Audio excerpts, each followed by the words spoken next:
Theresa May could remove 6,000 illegal migrants who break the rules using bank checks.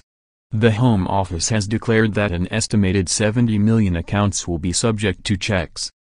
Immigration Minister Caroline Nokes said, "These new measures are part of our commitment to make it more difficult for people with no right to live or work in the UK to remain here. This will not affect those who live in the UK legally, but we must be firm with those who break the rules, as illegal immigration impacts the whole of society."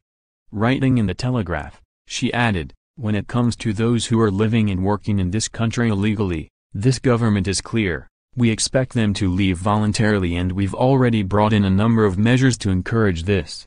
These measures prevent illegal migrants from working in the UK, renting accommodation, obtaining driving licenses, and working as private hire vehicle taxi drivers and operators." The Home Office is only sharing details of illegal migrants who are liable for removal or deportation from the UK or who have absconded from immigration control, and we consider they should be denied access to banking services. Those with outstanding appeals and applications, including asylum seekers, will not be affected. The purpose of these provisions is to make it difficult for illegal migrants, who do not have immigration leave to enter or remain in the UK, to live a settled life in the UK, and to encourage them to return home. Banks are working with government ministers to track down and remove people living in the UK illegally. If illegal immigrants are suspected of criminal activity, money can be held and returned once they leave Britain in a bid to drive them out.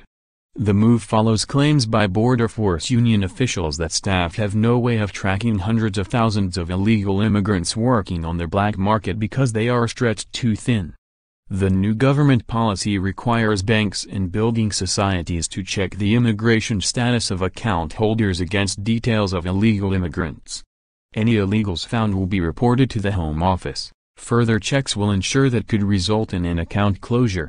The Legal and Policy Director of the Joint Council for the Welfare of Immigrants, Chai Patel, declared the new policy could leave people at the mercy of unscrupulous employers and landlords.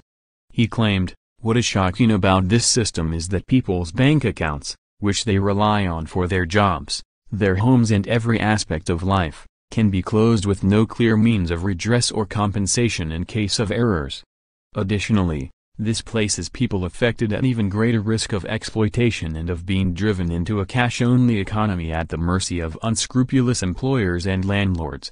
The trade association, UK Finance, added, "As a legal requirement implemented by government, banks and building societies are now required to review the immigration status of all existing customers and inform the Home Office when they identify a person without leave to remain in the UK from holding a current account.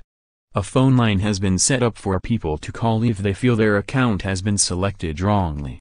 People without a valid UK visa are banned from setting up bank accounts, renting property and working.